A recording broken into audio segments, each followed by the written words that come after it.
Shalom Mishpucha, welcome family to another Monday night when we give you the opportunity to ask questions of the Rabbina. My name's Alicia and I'm the Rabbina, and I'm here to answer questions that you may have. And we do have a subject for tonight. I'm going to be talking a little bit about Jewish funerals, the customs, practices, where they come from.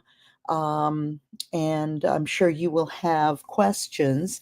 So as we're waiting for people to come on and to say shalom, say good evening, hello, shalom, erev tov, and then we will be getting started. Just to let you know, the comments, we have the live chat on, so if you have a comment or a question, scripture verse, something you'd like to point out, something you may know that I haven't gone over, just put it in the live chat, and that should be below the video that you're watching right now. So this evening's going to be a little bit longer than, oh, there he is. Kifa, Erev Tov. We're going to go a little longer than we normally like to. We try to keep it at 15 to 30 minutes, and hopefully we'll get everything covered in that amount of time. We may go a little over. I do have a short video, and I'm hoping it'll work. I'm hoping it'll work, and it gives you more of a visual um, to look on and to gain some understanding about the Jewish way of funerals, the death and burial, and how we go about it. Of course, everything's based on the Bible. Excuse me. Everything's based on the Bible, and that's the way we like it. That's the way our Creator likes it. When we follow His commandments, and when we point everything to Him, He is the giver of life, and He receives it back to Himself at the end of our days, whenever those days end. We don't know. Only He knows. So, like I was saying, tonight we're going to be talking about the Jewish way of burial, death and burial. And I know this is a subject that might be a little off-putting to some, but one fact is we're all going to die. And I'm not saying that as a threat or a way of scaring you. And we shouldn't be scared. It's part of life. It's part of the process. And so we like to look at death as being a bridge, not a closing door, but a bridge from this life to the next. And so I'm going to try to make it as comforting as possible. It's not exactly a comfortable subject for some, but it's good to know these things, especially if you want a biblical burial, biblical funeral. So I'm going to go over a few things that you may know, or maybe you don't know. And so, as always, please put in your questions in the live chat. So, welcome. All right. So Jewish funeral customs, those are customs that are observed by Jews of many different denominations of Judaism, including Messianic Jews, which we are. We believe that Messiah has come and he's returning again. And we believe that his name is Yeshua of Nazareth. You probably have heard of him, referred to as Jesus. We call him by his Hebrew name because that's what his mama called him. So when you hear us say Yeshua, if you have to do the translation in your head. That's fine, but that's who we're talking about. So, Jewish funeral customs emphasize simplicity, solemnity, and a focus on honoring the deceased with dignity. Now, I know there have been, and we've seen, um, I guess, in recent years, the death and burial and the funeral of Queen Elizabeth II, and that, even though it's very traditional, it was kind of over the top, but she was the Queen of England. And so there was great solemnity. It did have some solemnity, but it didn't have the simplicity that a Jewish funeral would have. And that's fine. That's the culture. And so we respect that. And then we've seen very, very simple funerals.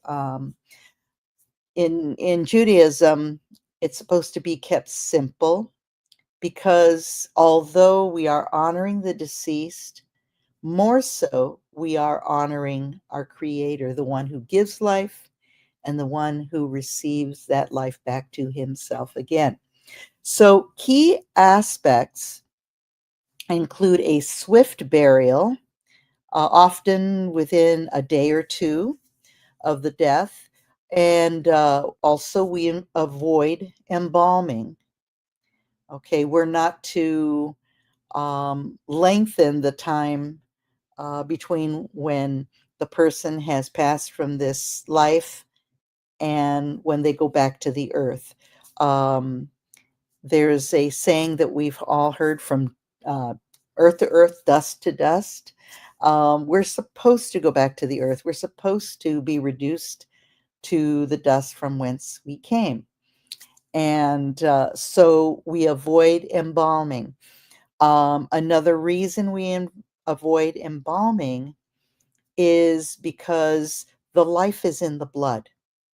And during the process of embalming a body, that blood is removed and it is discarded and it is replaced with embalming fluid. And that's why, and one of the big reasons why the deceased do not have any color in their faces. This is a natural process too, even without embalming. But with embalming, it speeds that process up. And that's why there's a big industry in the funerary business of applying makeup to the deceased to make them look more like they're just sleeping. So they don't look so gray. The color hasn't gone out of their faces. And again, the reason is because the body is on display. That's another difference between a Jewish funeral, the Jewish funerary practices, and everybody else. The body is not put on display. The casket is closed. And so those are some big differences. So, swift burial within a day or two, and avoiding embalming and no viewing, and also using a plain wooden casket. And the casket is simple, it's unadorned, it's biodegradable, it's wood, and often it has a removable bottom, or holes will be drilled in the bottom so that the body can go back to the earth as the body is decomposing. This reflects a focus on the person rather than the material possessions, having a plain casket.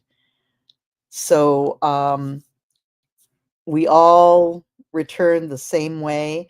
The rich and the great, and the poor and the small, all return to the earth the same way.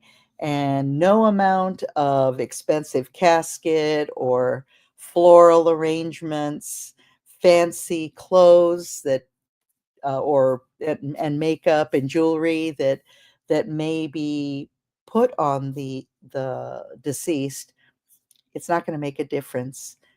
We can't take it all with us, so we're just burying all that in the ground. So keeping the casket simple and wood, of course, because wood decomposes.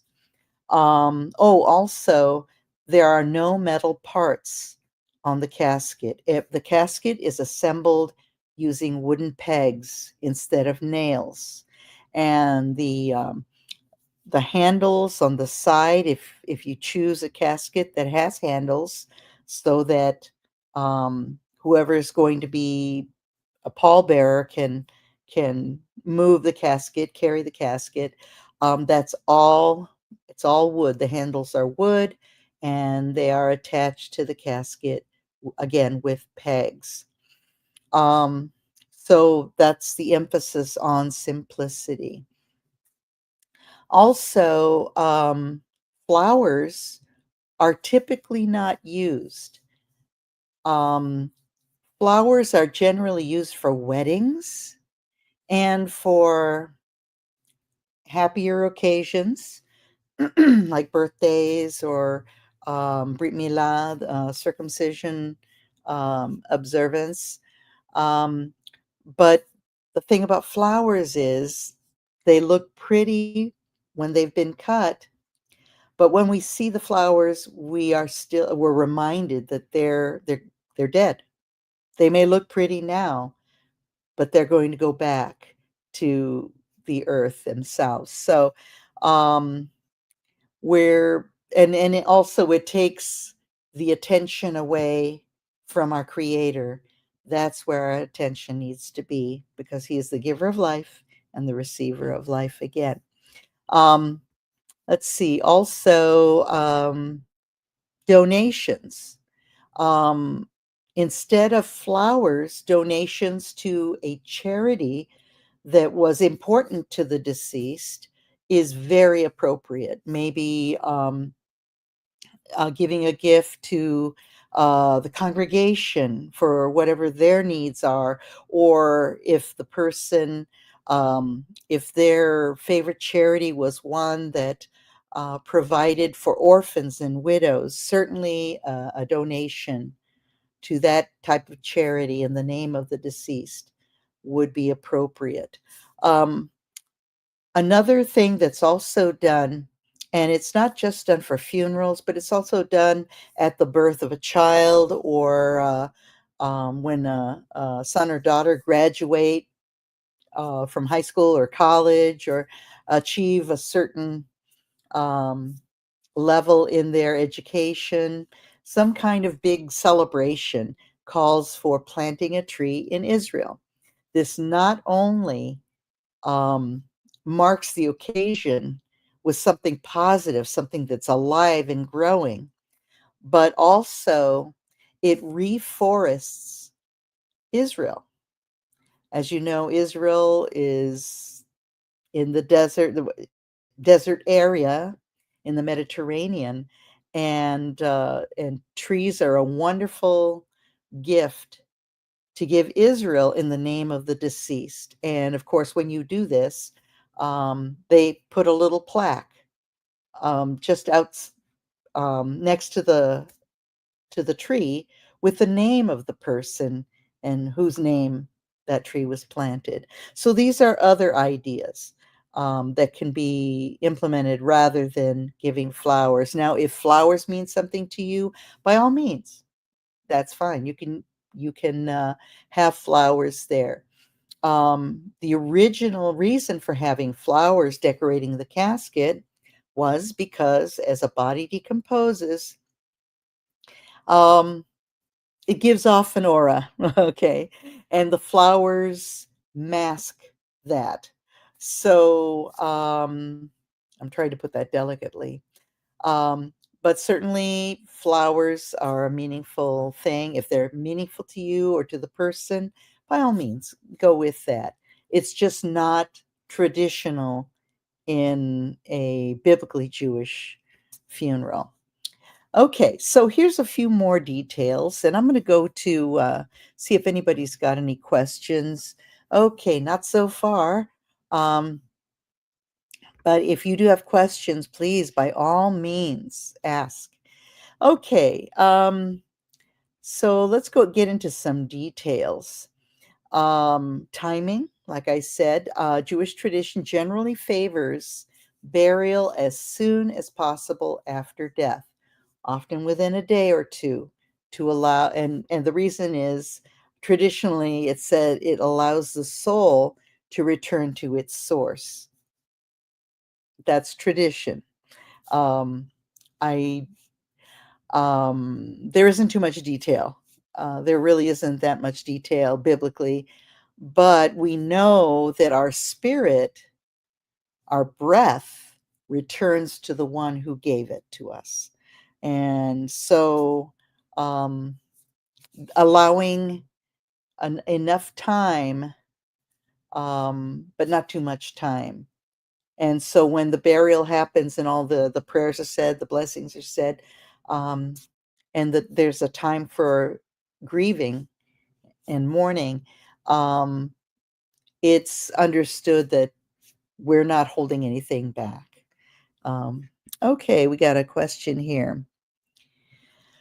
All right. Kifa says, I'm sure that you will mention that you, Rabbina, have done and are currently available to perform visitations and gravesite services. Yes, yes. And I recently did um, uh, the funeral service, a memorial service, and gravesite service for one of our members of our congregation. And it was an honor for me to do so, to give thanks to the one who gives life. And so, yes, I am available. And it's usually, if you're in the area, if you're part of the congregation, then it's easy to do that. If you're watching from Europe, I may not be able to make it to your funeral, but I'm sure you will have someone that can provide that kind of ministry. Okay, so all right. So we talked about the casket. It's simple, unadorned, biodegradable wooden casket. It has a removable bottom or drilled holes. Um, and clothing. Okay, clothing. The deceased is typically dressed in a simple white burial shroud, um, with no pockets. We're not taking anything with us. And this shroud is called tahrihim. And sometimes people, well, in Jewish burials, um, most often that's done. Now, in these modern times, um, oftentimes in a Jewish funeral, as with a lot of Jewish events, they have kind of started to imitate non-Jewish funerals, non-Jewish events. And so if you go to a Jewish funeral, you may, you know, if they opt to open the casket, that's not tradition. That's that's um, kind of bowing to the surrounding culture to have the casket open. You usually don't. And if it is open, the person may be dressed in their own clothes, but that's not the way that it's done. And the idea is that no matter how rich or how poor you are, you leave this life in the same way. It's a level playing field. We all come in the same and we go out the same. Um, let's see, the ceremony. Oh, let's see, no pockets. Okay. Um, okay, well, we're talking about clothing. Um, Usually in a Jewish funeral, and especially if it's very orthodox, the body will be dressed in a plain white linen shroud and then covered in the talit that belonged to the person. And usually that talit, especially if it's a man, will be very large, and it covers the face of the deceased, because we're not, even while the body's being prepared, and um, we're not to look at the face of death. We're to remember the giver of life, and so we avoid looking upon the face of death. Um, we know we're all going to die eventually, um, but we're to keep our focus on the way the person was in life. We're to keep our focus on the giver of life, and also on the life that is to come. So, also, it's considered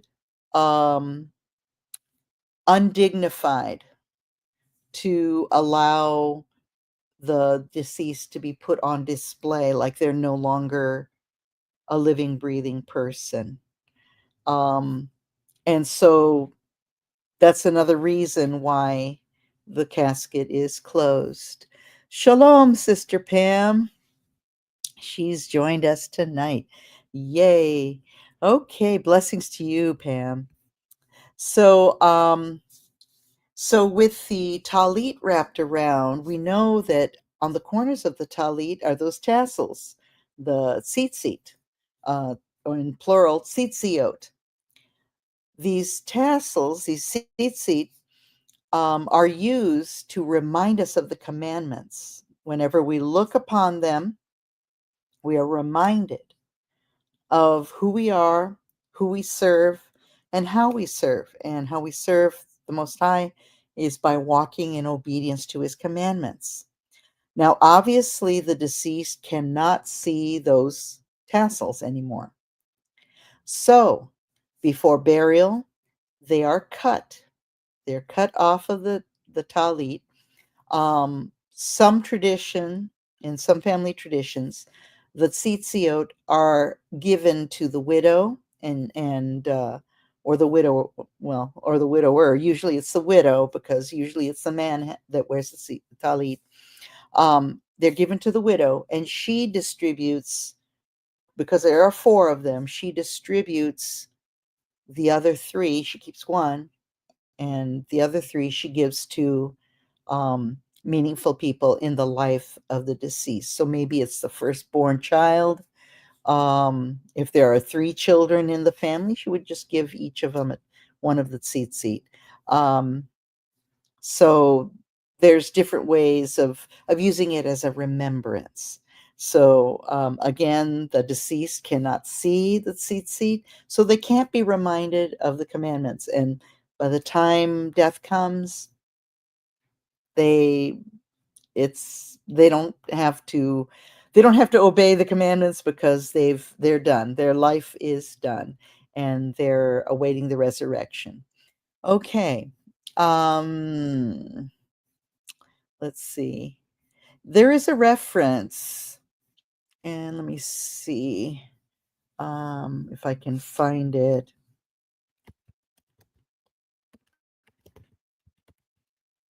Okay. All right. In John 20, verse 7, um, it basically states, and the napkin that was about his head, so it was a face covering about his head, that it was not lying with the linen clothes, but wrapped together in a place by itself.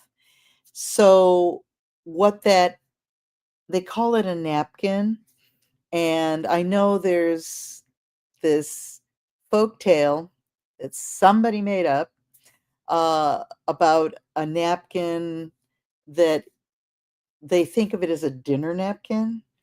And I guess the way it goes is, um, when the master is sitting at the table, and when he um, has finished eating, he takes the napkin, and um, he, let's see, he just lays it there. He just lays it at his place at the table. But if he folds it, supposedly it means it's a signal saying to the, I guess there's a servant boy involved. It's a signal to the servant boy that he's coming back. And so somebody made up this story that when this napkin in scripture was laying folded with the grave clothes, that was Yeshua saying, I'm coming back. Okay. I hear about this folk tale all the time. Not true. This is not a Jewish custom. Even though somebody said it is not a Jewish custom. Somebody thought that, okay, this is a nice little thing to think about. And it wasn't a napkin, it was the talit. And it was the talit that was folded because the talit is a holy garment. This is the talit, which means little tent. This is the tent of meeting, our personal tent of meeting, our personal prayer closet, because closet doesn't mean back then doesn't mean an actual like a clothes closet. A closet means an enclosed place, because when you are praying, a Jewish person puts the talit over their head, and to shut out all distractions as they pray, they close it in front of their faces so that they can be just them and the Lord in that enclosed space. So that garment, that talit, is a holy garment because it still has a connection to being alone, one-on-one with the Creator within the folds of that garment. So that holy garment was folded.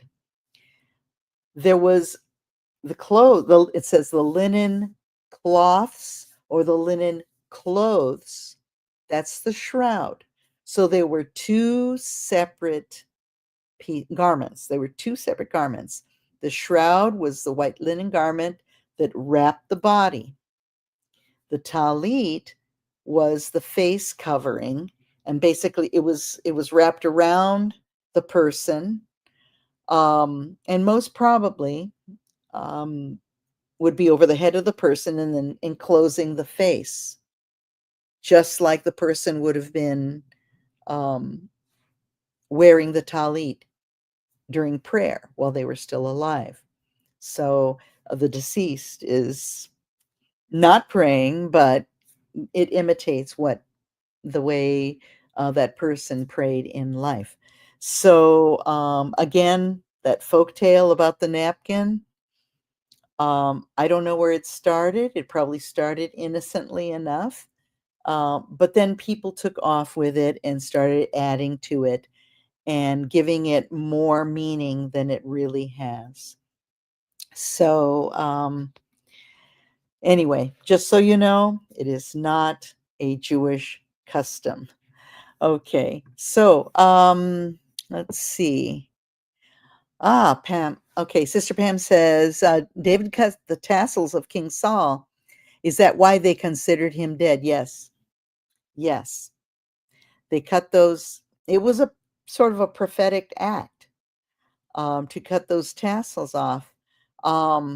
Because also, in fact, Saul was not, Saul's concern was not being reminded of the commandments because he was ignoring the commandments, especially the one, thou shalt not murder, because he was going after David.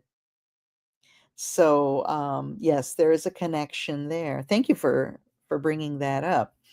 Okay. All right. So, let's see, where are we? Okay, so that's the clothing for the deceased. The ceremony, funerals are really short, and they're solemn. They take place at either the funeral home or the synagogue or the cemetery. In modern For modern Jewish funerals, you'll have the funeral service in the synagogue or in the temple, and then there's a even shorter service, grave site, okay, where you say your final goodbyes. So when you're in the synagogue or temple, and this could happen in the funeral home too, if you so desire, a eulogy is spoken, and this is called hesped.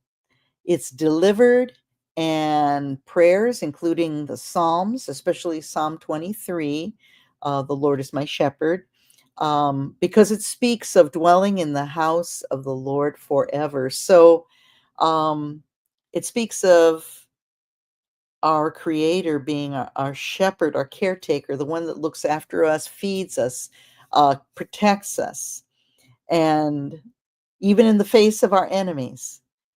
And but at the end, it gives us that hope and that promise that we will dwell in the house of the Lord forever. And so Psalm 23 is a very meaningful psalm, a very meaningful reading for a funeral service. Also, the mourner's Kaddish. Um, the mourner's Kaddish is, many think it's a prayer for the dead. It's really not. It's a prayer of thanksgiving to Yahweh, our Creator, thanking Him for a life that was given, and also releasing that life back to Him because He receives it, the breath, the Ruach, the Spirit, back from the deceased, and until that day where He breathes life back into um, all those who have fallen asleep in the Lord, and we will all rise on the last day. But the mourner's Kaddish is recited, and usually it's in Hebrew and translated into English or whatever the language of the local people is. Um, then there's the burial. Mourners can participate in the burial. And this is something we did for our brother Mario, who passed away a couple of weeks ago. Um, there's a finality to hearing the the earth sprinkled on the top of the casket, to hear that, like a small, like a spade full of earth um, dropped onto the casket. In Western and Christian burials, usually, and even secular burials, usually once words are spoken graveside and everyone says their goodbyes, and people leave and they go to the repast or to a luncheon or something where people can relate stories about the deceased and comfort each other and have a bite to eat, because normally, and especially the mourners, they're not too hungry. They're grieving their loved one, and so this is a way of making sure that they're taken care of, they're fed. But usually, at the end of a graveside service, people leave, they go to the repast or the reception, and they leave the casket there, and the casket is usually visible.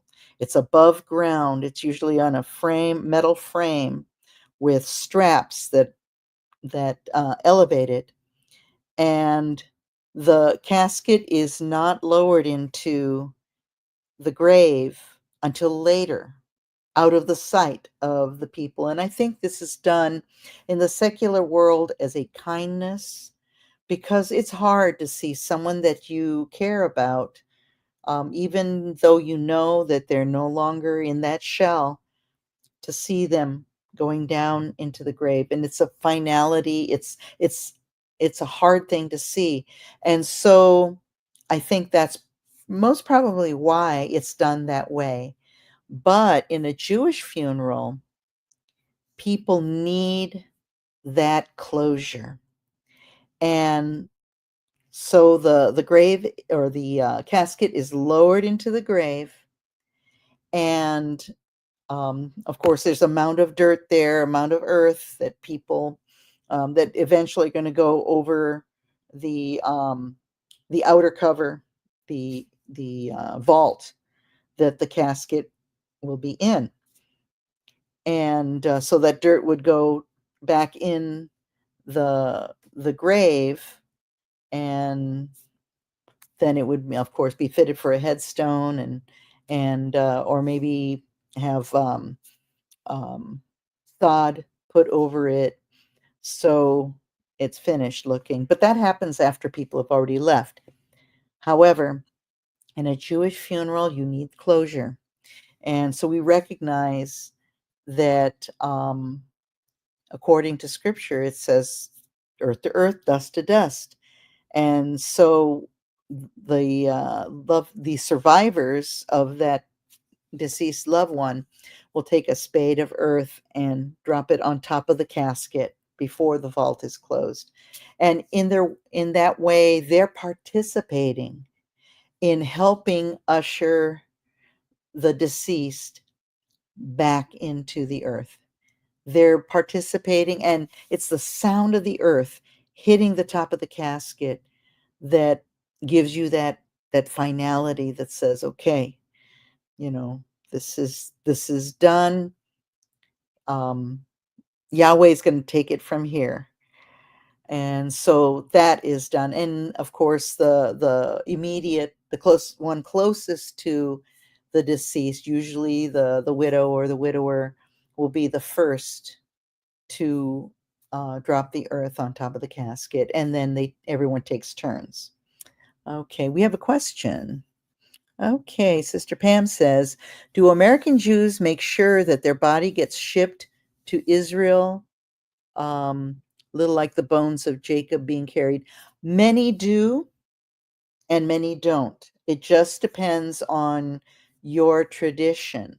The idea is that we all know, whether you believe in Messiah Yeshua has already come and is coming again, or if you're a traditional Jew who's waiting for the Messiah to come the first time, the hope is to be able to greet the Messiah, because we have the resurrection, right? Both believe in a resurrection, that when Messiah comes, people will rise again, and we will see all things restored.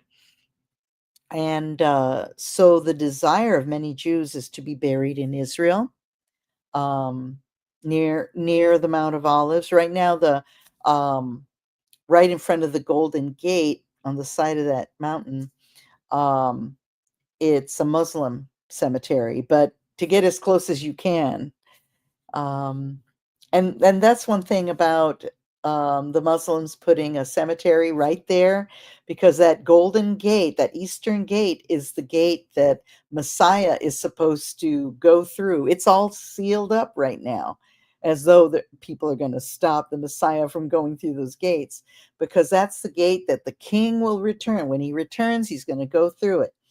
And so what the Muslims did, this was many years ago, they started burying their people there, because why, in their mind, why would the Messiah, why would he walk on the graves of dead people and defile himself? They're not thinking, because everybody's going to be risen. Nobody's going to be buried anymore. So he will not be walking on graves. He's just going to bust through that Golden Gate. So, so anyway, Jewish people, many desire to be buried in Israel, in Jerusalem, right by that, on the Mount of Olives. But those who cannot, whether, you know, um, because you have to make Aliyah, you have to immigrate to Israel or have some kind of connection there in order to be buried there. So what many do is they will have earth, some dirt from Israel, put either inside or on their caskets. So symbolically, they're connecting to the land. So, Sister Pam, that was a great question. Okay, So, so once you've left the grave site, then you go right away. You begin a period called Shiva, and you sit Shiva. Shiva is from, that word is from the Hebrew word for seven.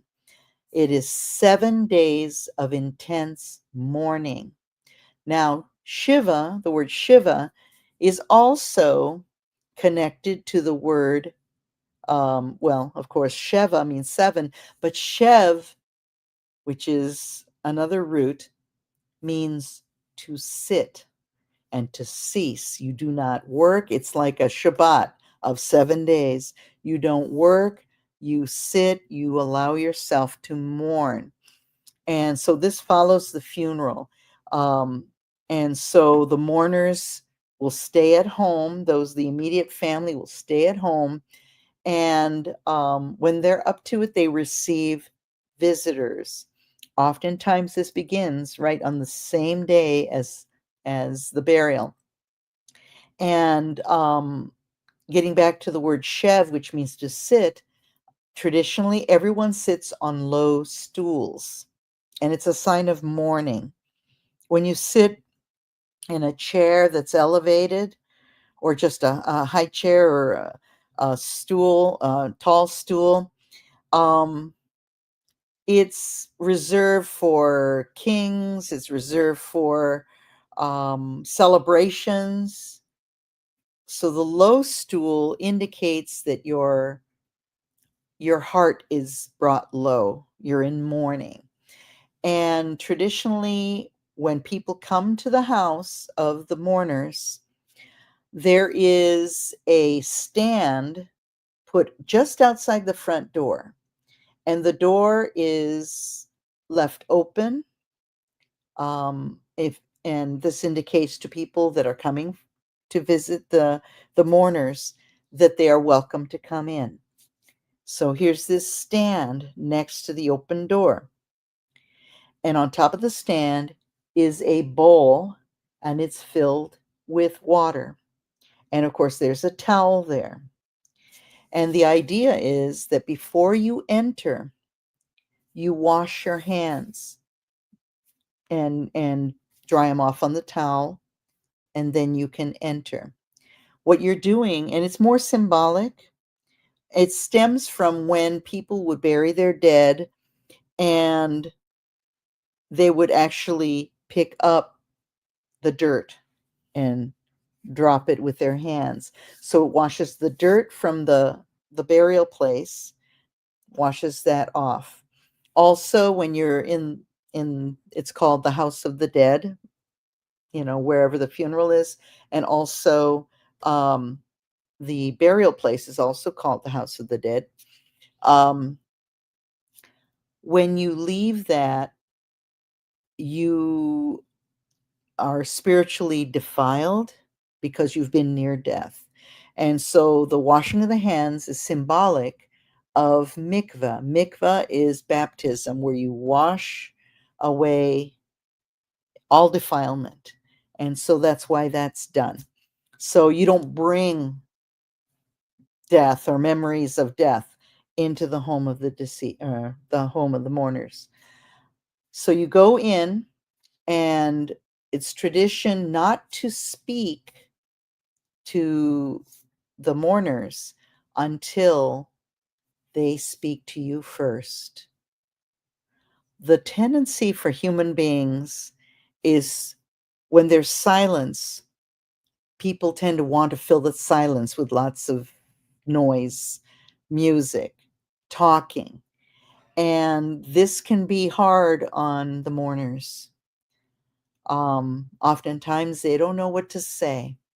Oftentimes we don't know what to say when we are there trying to console the mourners. So it's a kindness to just sit with them and participate in the mourning.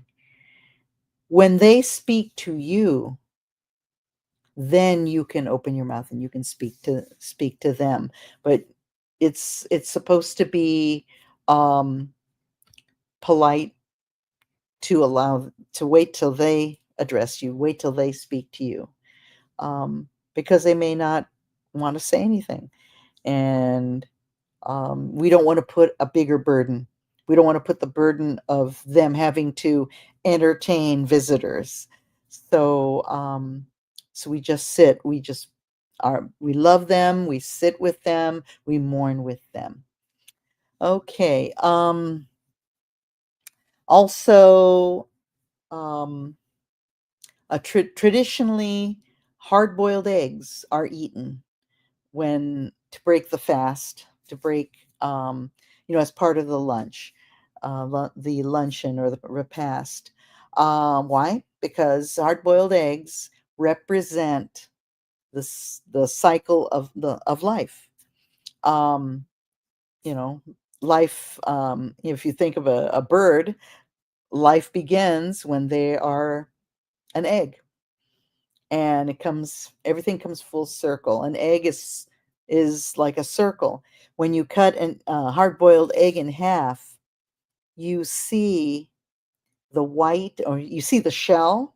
Okay, you think of that hard-boiled egg. The shell is the grave. It represents the grave. The white around the center part, the white of the egg, represents the linen shroud.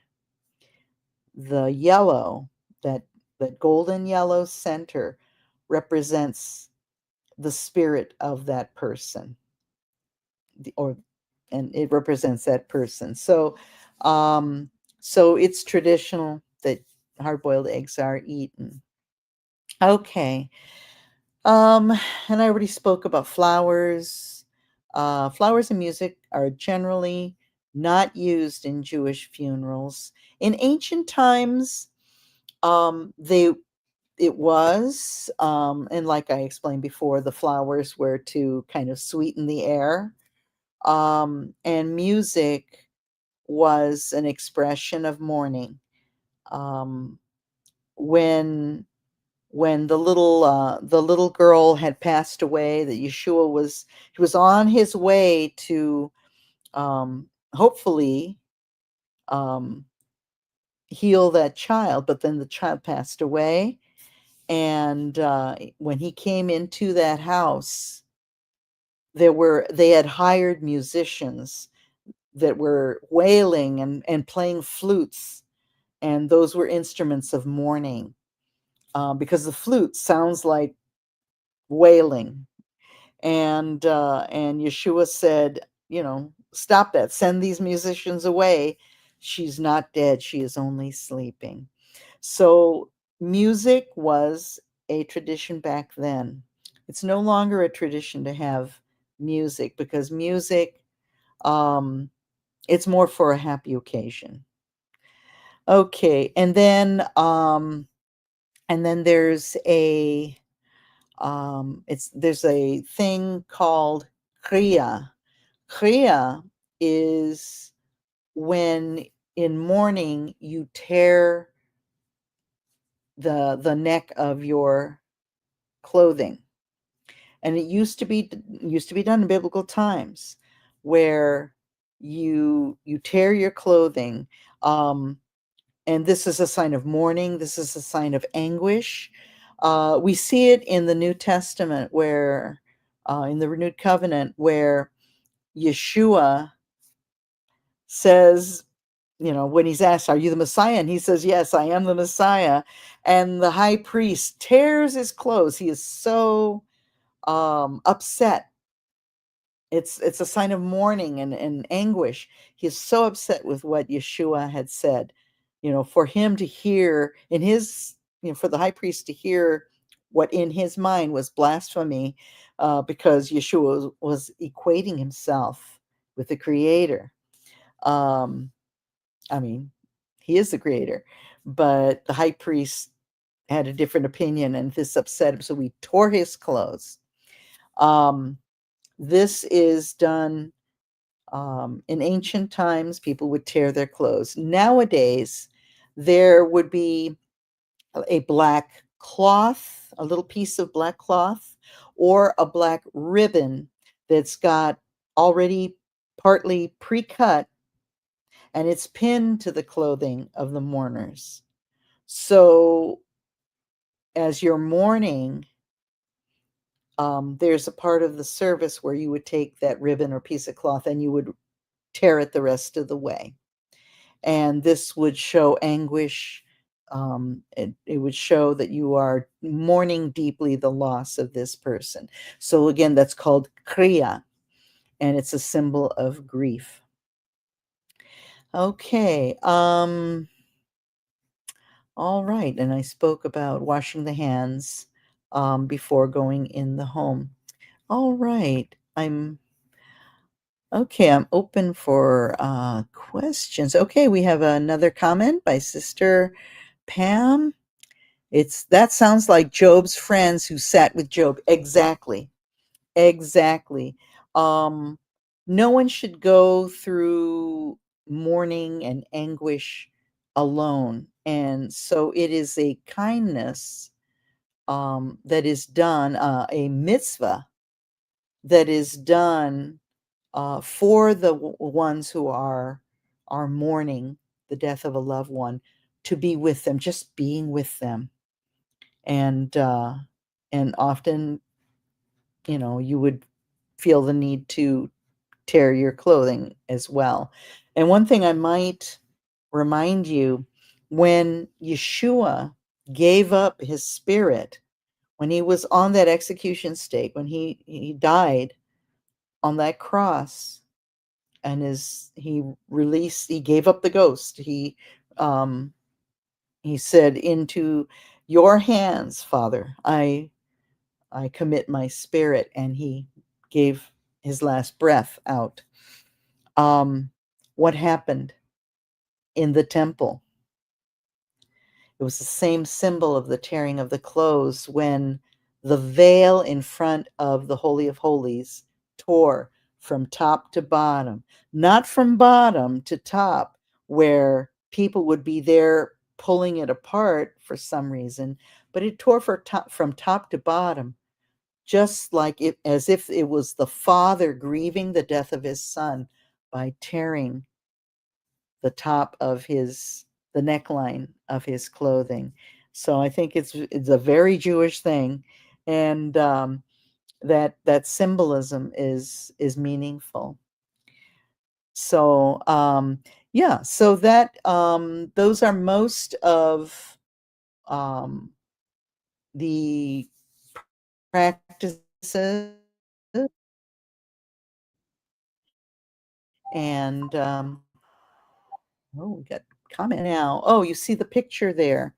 I'm reminded that at a Jewish grave, you'll see a headstone. And headstones are not set on the grave right away.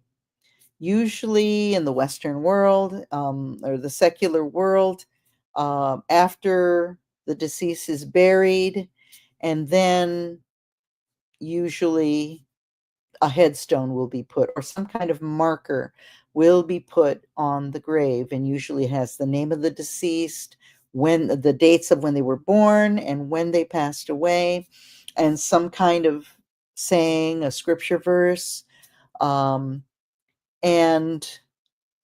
usually in the non-Jewish world, that's done within a few weeks of the death of the person, because you have to have this item made. And this is not done that way in a Jewish funeral. There is a year wait, a year after the death of that person. Then there is a ceremony where the headstone, is placed on the grave.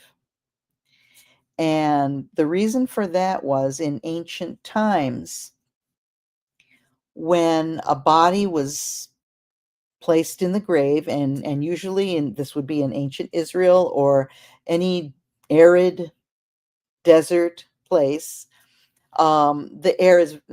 everything's very dry and warm. And so bodies, when they were put in caves, and they were laid on kind of a slab or an elevated stone bed. And this was what they did for Yeshua himself. They would lay him on there and he'd be wrapped up on the linens and everything. And of course, the body was, as it was prepared, they would use different spices, and this was basically so that that the air surrounding the body would wouldn't smell. Um, Remember when Lazarus had died, he'd been dead 4 days, and when Yeshua came to visit the grave, he said, "Remove the stone." And Lazarus's sisters say, "Oh, no, no, no. No, he's been gone 4 days, and there's gonna be a bad smell." Well, the reason they put the spices is to kind of lessen the bad smell, but also those spices aided in helping the body to break down slowly. The body would still break down, but it would these spices would absorb the fluids, and you know of course, the body was not embalmed, so the blood, which would be part, inside the body still, nothing was removed. The blood's not removed. The organs are not removed. Everything is buried together. And so when the body has been in that tomb, which is sealed, and allowed over the course of a year to break down until there's nothing but bones, then the bones a year later are collected and put in an ossuary. An ossuary is a stone box. It's called, well, ossuary, even the name means bone box. And so the bones of the person would be placed in the box, and then that box would be buried in a permanent grave. And so, Sister Pam, um, let's see, who was it? Somebody said, oh, okay. Somebody asked about okay, yes. She asked about the bones of Jacob being carried back to the promised land. So they didn't have the full body of bones. It wasn't like a mummy or skeleton. It was a box. It was smaller, about yay big, as long as your femur, your thigh bone is. That's the length of the box. So all the bones would be put in there, and then it would be buried permanently. And in Jacob's case, he wanted to be buried back in the land, in the promised land. He didn't want to be buried in Egypt. Okay. All right. So anyway, getting back to the headstone. The headstone represents the bone box, because people don't do that, especially since Jews have been scattered to the four corners of the world. Not every location in the world has the right temperature and the right um, dryness that the Middle East does. And so you really can't lay out a body and expect it to be decomposed and reduced to bones in a year. So that's why they're buried in the ground. In ancient Israel, the bodies were not buried in the ground. They were laid out until they were reduced to bones. And then the ossuary was put in a permanent grave. So again, the headstone represents the ossuary. Now you see from the picture here, you see all these stones on top of the headstone. And obviously the headstone, it's already been at least a year since the person passed away. All these stones didn't get there by themselves. Okay, it's not like a post turtle. um, those stones are placed there by people who come to visit the grave, and they will take a stone and place it on top of the headstone to indicate that someone remembered the deceased, that they visited the deceased, they paid their respects, and the deceased has not been buried and forgotten.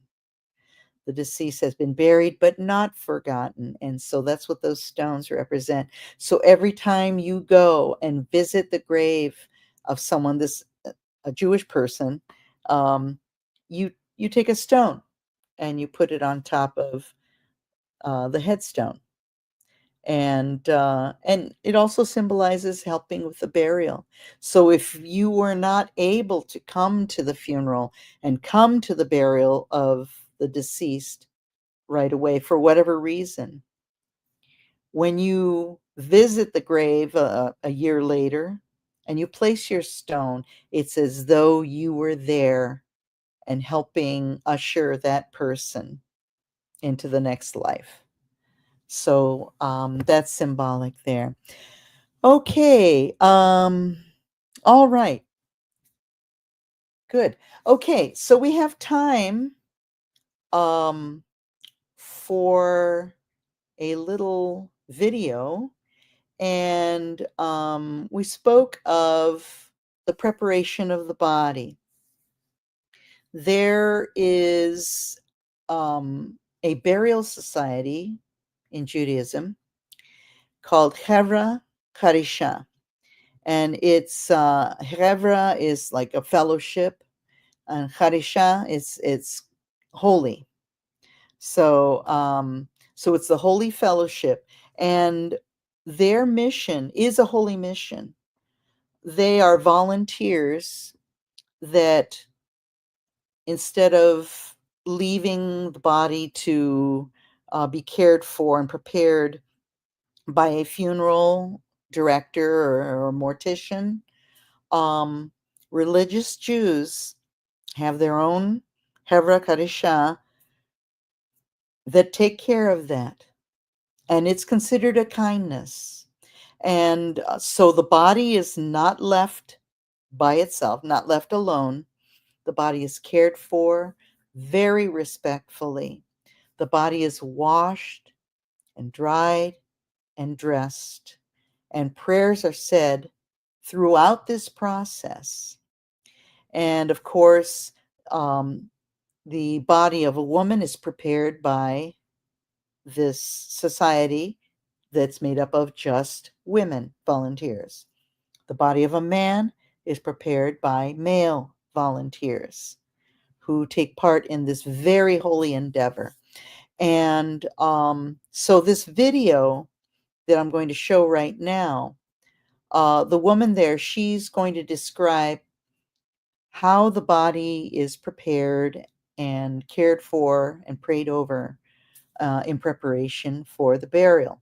Now, you're going to see them actually go through the process. Okay, what they're using for this demonstration is not a real person, it's a mannequin.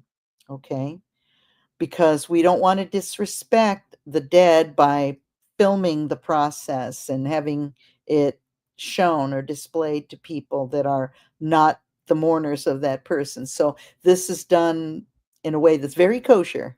Okay, so again, this is not a real person that they are preparing. They are preparing a mannequin. Okay, and this woman, her name is Rachel, and she's going to describe um, the process. And of course, because she's a woman, and the Hevra Kadisha, that the other members are with her, they're women because they're going to be preparing supposedly a woman for burial. So anyway, I'll remove that, and I will add this to the stage. There's Rachel.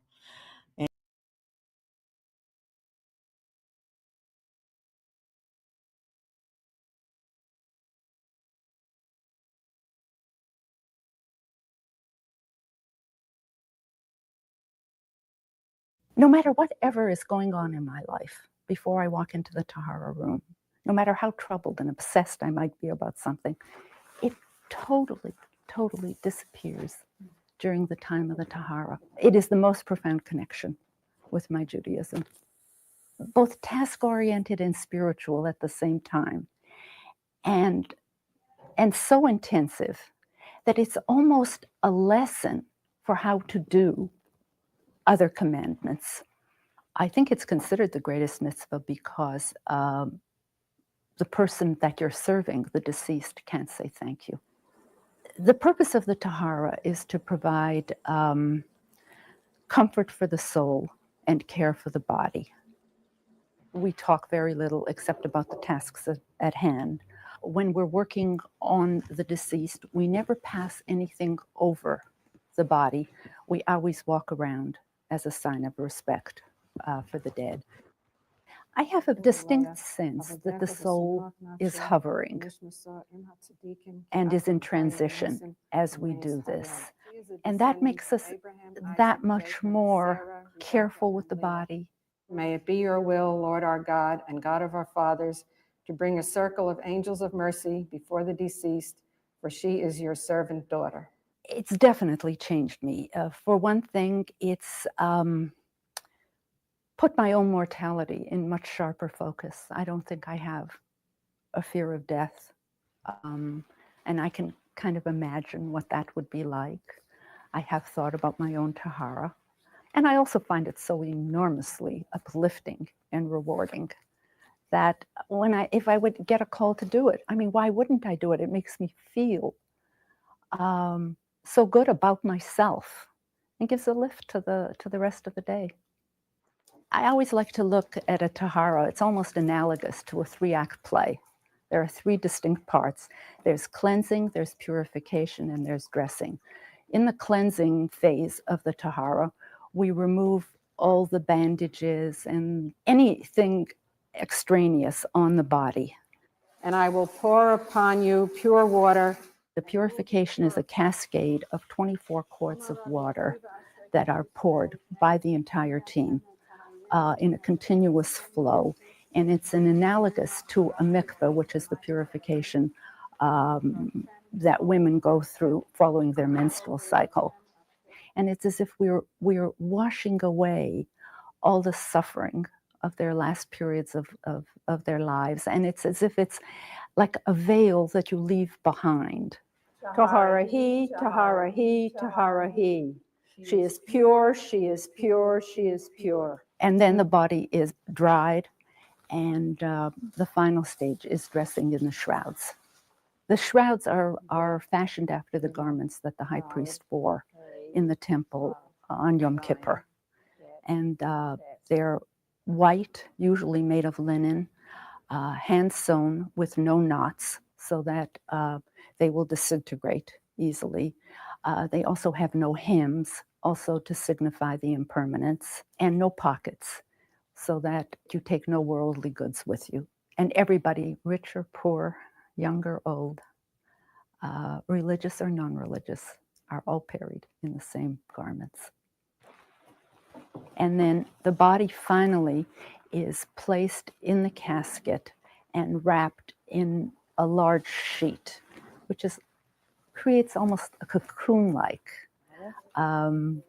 image. And there is a sense of protectiveness as the person enters the world to come.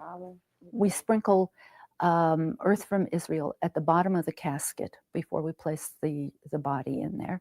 And then after the deceased is completely shrouded, we place it on the eyes and on the heart. And that's our connection with our homeland. At the end of the Tahara, before we close the lid, the team gathers around the casket to ask forgiveness of the soul for any errors of omission or commission, and assure the soul that we have done everything within our power to do this correctly in accordance with our customs. Dina Bas Jacob, we ask forgiveness from you if we did not treat you respectfully, but we did as is our custom. May you be a messenger for all of Israel. Go in peace, rest in peace, and arise in your turn at the end of days. We address the deceased by name, and that makes it very specific and very personalized. And I usually wish her well.